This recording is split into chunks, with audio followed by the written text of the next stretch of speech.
AKAPADers, welcome to another video. I'm your host, Peter A. DeLuca, aka the Eclectic One, aka your Spicy Taco. We're doing something a little bit different today, but before we do that, let's check out the new logo, the new graphic. Self promotion's good, but this is why we're here. It's a heart. It's a 90s style heart.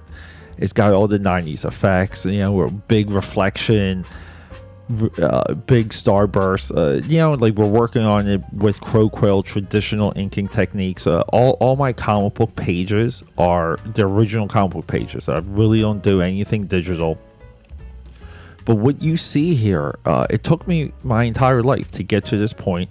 I knew I wanted to incorporate a heart in Trial by Fire, and but there we go, another promo.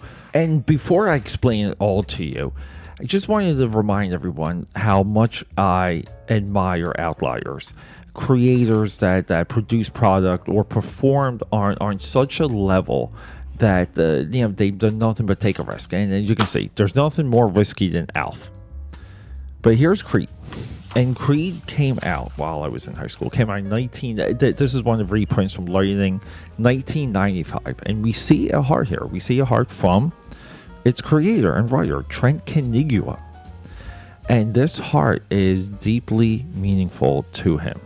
He, I don't want to get into his beliefs and where he was. I believe he did mention it in a few interviews, but the heart always stood out to me.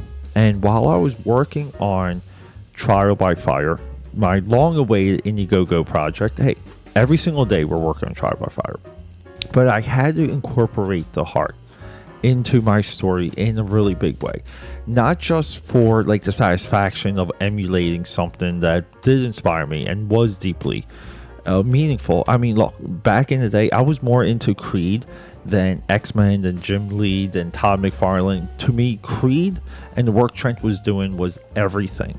So within the context of Trial by Fire, it's a superhero sci-fi story. Believe it or not, this heart contains the last light of the last universe, and it's about to get broken. It gets broken on the next page. It's a pretty cool image too. We'll talk about that later. But the heart itself is embedded now in the fabric of Trial by Fire, and it really, I'm not joking, people. It took me my entire life to get to right here, to this point. I hope you enjoy it. I hope. And here we go. We're wrapping it up. Everyone, thanks for hanging out. Subscribe, support. I love you, and goodbye.